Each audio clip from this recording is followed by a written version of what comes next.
करायचं स्मरण. जय जय रघुवीर समर्थ. श्री समर्थ कृपेने एक सुंदर असा बोध, एक सुंदर असं श्रवण आपल्याला प्राप्त झालेलं आहे. या श्रवणाच्या माध्यमातून उत्तमाचं सामर्थ्यसुद्धा समर्थांनी प्राप्त करून दिलेलं आहे. बघा प्रत्यक्षपणे भाग कसा दिलेला आहे, नक्कीच श्रवण करूया. समर्थ म्हणाले की आपल्या जीवनामध्ये आपण सुखी राहण्याचं, आनंदी राहण्याचं पाहत असतो, परंतु जीवनामध्ये आनंद किंवा सुख केव्हा प्राप्त होईल असा प्रश्न आपल्याला येत असतो. परंतु कोण कोणाला कुठे केव्हा कसा कधी उपयोगी पडेल हे कोणीही सांगू शकणार नाही. का सांगणार आहे? नाही. आपण रस्त्यातून जात असताना एखादा कुठला प्रसंग घडला, त्याच वेळेला समोरची व्यक्ती आपल्याला मदत करून निघून जाते. आपण विचार करतो, ना ओळखीचा ना पाळखीचा, परंतु आपल्याला मदत करून निघून सुद्धा गेला. मग आपण आपल्या मुखातून येणारा शब्द पहिलाच तो म्हणजे, अरे देवासारखा माणूस धावून आला. म्हणजेच कौशल्याने सर्वांशी सलोख्याचे संबंध ठेवण्यात आलं. माणुसकी आपल्यामध्ये जिवंत राहिली पाहिजे. देह दिलेला आहे, परंतु देहामध्ये जर माणुसकीच नसेल तर जीवन सुखी राहील का हो? आता आपण रस्त्यातून जात असताना जर आपण एखाद्याला मदत केली नाही, खरंच एखाद्याला बघा प्रत्यक्षपणे अडचण आहे किंवा एखाद्याला रस्ता पार करून द्यायचा आहे, तर ती समोरची व्यक्ती आपल्याला म्हणते, बाळा जरा मला रस्ता क्रॉस करून दे. परंतु आपण आपल्या खिशातला मोबाईल घेतो आणि निघून जातो. आपल्याला तेव्हा कॉलसुद्धा कोणाचा येत नाही, फोनसुद्धा कोणाचा येत नाही. परंतु आपल्याला जे वृद्ध बघा वयस्कर व्यक्ती आहेत, त्यांना आपल्याला मदत करायला लाज वाटते की लोक मला हसतील. अहो, त्यामध्येच खरं सामर्थ्य आहे, त्यामध्येच खरं पुण्यही आहे. जेव्हा आपण एखाद्याला मदत करू ना, तेव्हा आनंदसुद्धा प्राप्त होतं. आणि जेव्हा बघा प्रत्यक्षपणे आनंद द्विगुणित केव्हा होईल, आपण जसं बी पेराल ना तसंच त्याची फळं प्राप्त होणार आहेत. जसे आपण कर्म करू त्याचप्रमाणे फळ मिळणार आहे. म्हणून ज्याप्रमाणे बेरीज आणि वजाबाकी बघा कसा भाग दिलेला आहे. जीवन सुखी कसं राहील आपण विचार करतो. सकाळी उठल्यापासून ते रात्री झोपेपर्यंत ज्या व्यक्तीला तुम्ही उत्तम मानत होते, ती व्यक्तीसुद्धा कधी ना कधी खोटं बोलतच असते. आपण ज्या व्यक्तीचा विचार करत होतो, ती व्यक्ती आपल्याशी खोटं बोलली. आपण त्या व्यक्तीचा सतत विचार करत गेलो, ही व्यक्ती माझ्याशी का खोटं बोलली. एवढं आपलं मित्रत्वाचं नातं होतं, तरीसुद्धा खोटं बोलली. परंतु काही वेळेस जर पाहायला गेलो, त्या व्यक्तीसाठी सत्यापेक्षा तुम्ही खूप महत्त्वाचे होता, हे सुद्धा पाहिलं पाहिजे. आपण प्रत्येकाकडे बोटं दाखवत असतो, ही व्यक्ती अशी, ती व्यक्ती अशी, परंतु खरं कारण काय आहे ते जेव्हा आपल्याला माहीत पडतं ना, तेव्हा आपल्याला कळतं, अरे असं करायला नको होतं, असं बोलायला नको हवं होतं. म्हणजे प्रत्येकाच्या दृष्टीतून कोण महत्त्वाचं आहे हे केव्हा कळतं, जेव्हा बघा प्रत्यक्षपणे शरीर आणि बुद्धीची सारखीच वाढ व्हायला तयार. ज्याप्रमाणे आपलं शरीर जेव्हा आपण लहान होतो तेव्हापासून बघा आत्तापर्यंत आपण मोठे झालो. शरीरसुद्धा वाढलं, परंतु त्याचप्रमाणे बुद्धीसुद्धा वाढली ना. परंतु जर आपण पाहायला गेलो, शरीर वाढत गेलं, परंतु आपली बुद्धी कमी होत गेली. आपण बुद्धीचा वापर कमी करायला लागलो. तुमच्या आयुष्यात चांगल्या घटना घडतील, कारण का आपण विचार करतो, माझ्या जीवनात चांगल्या घटना घडतील का हो. माझ्या आयुष्यात सतत रडगाणे असतात, परंतु आपण प्रत्यक्षात जे विचार करतो ना, त्या विचाराने आपलं आयुष्य, बघा एखाद्या आपण खुर्चीवर बसलेलो असतो आणि आपण एकटेच हसत असतो, आपल्याला कळत सुद्धा नाही. समोरची व्यक्ती आपलं फोटो काढतो आणि आपल्याला दाखवतो, तेव्हा आपल्याला कळतं, अरे आपण स्वतःशीच हसत असतो. आपलं मन इतकं चंचल असतं ना, आपण रस्त्यातून जात असताना सुद्धा बघा एकटेच बोलत निघून जातो.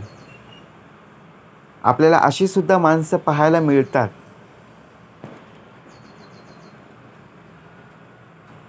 म्हणून समर्थाने उत्तमाचा भाग दिलेला आहे. तुम्हाला तुमचं ध्येय गाठायचं असेल, जीवनात सुखी व्हायचं असेल, तर आनंदाची बेरीज केली पाहिजे. आनंदातून जर आपण वजाबाकी करायला गेलो, तर शेवटी अपयशच येणार आहे.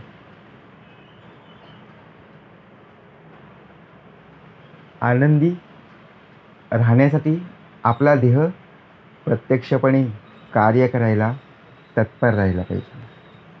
तुमचा आजचा संघर्ष तुम्हाला ते सामर्थ्य प्राप्त करून देईलच,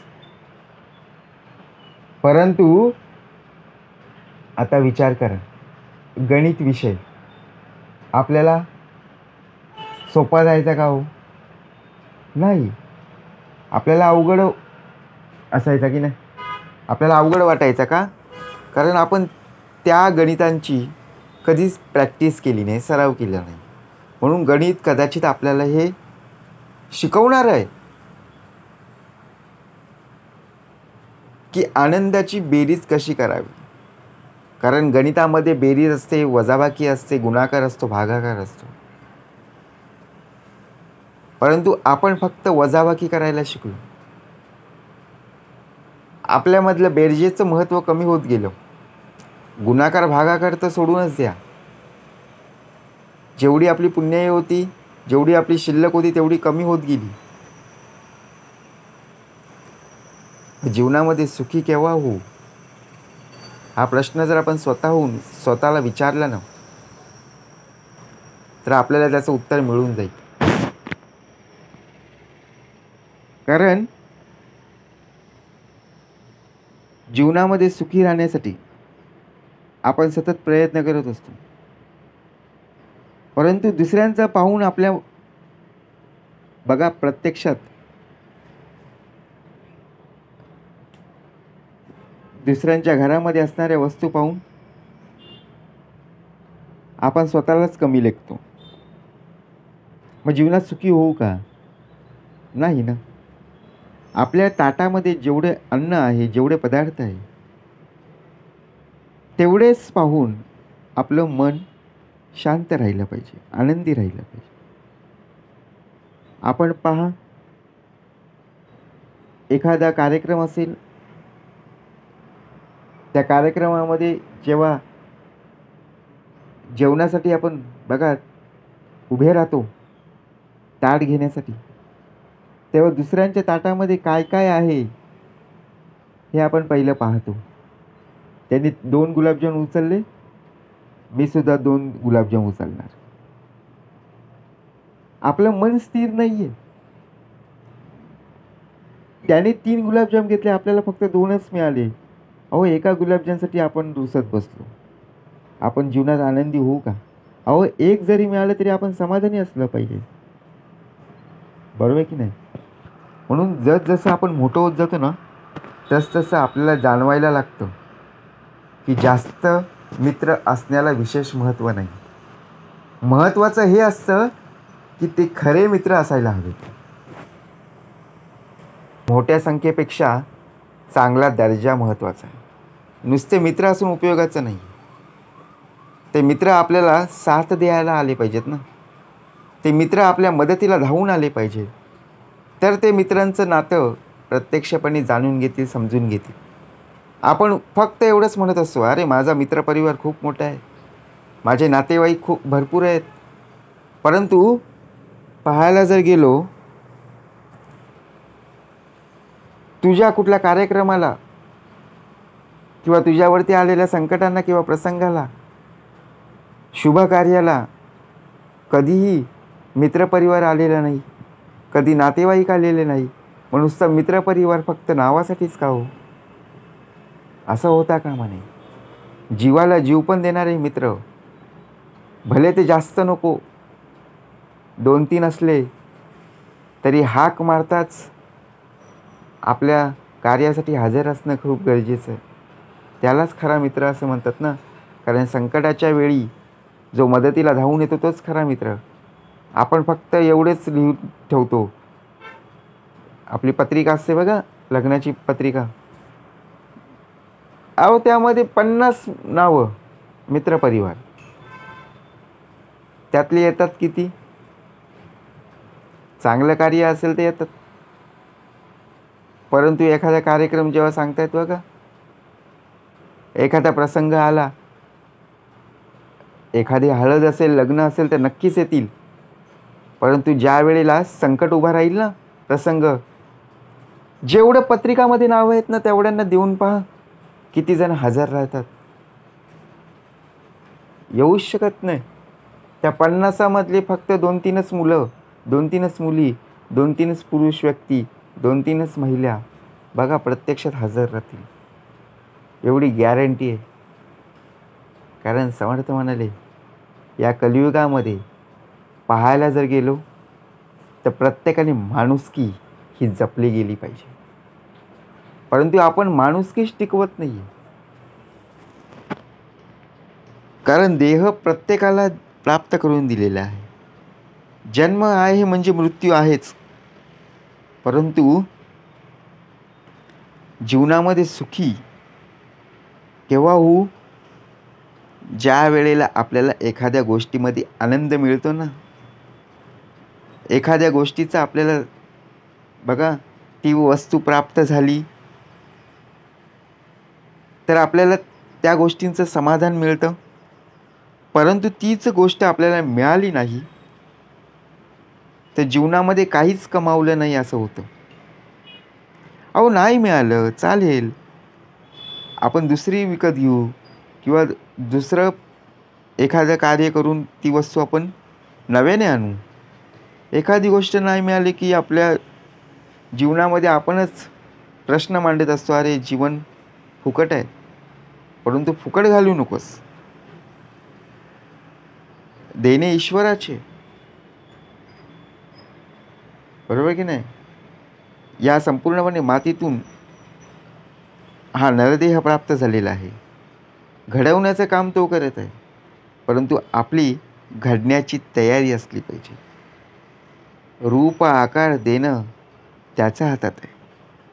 प्रत्यक्षात योग्य मार्ग प्राप्त करून देणारा तोच आहे. फक्त मार्गावर उभं राहणं ही प्रत्यक्षपणे आपली सुरुवात आहे. करता करविता तोच आहे. मनास होय विश्रांती आणि समाधान. जय जय रघुवीर समर्थ.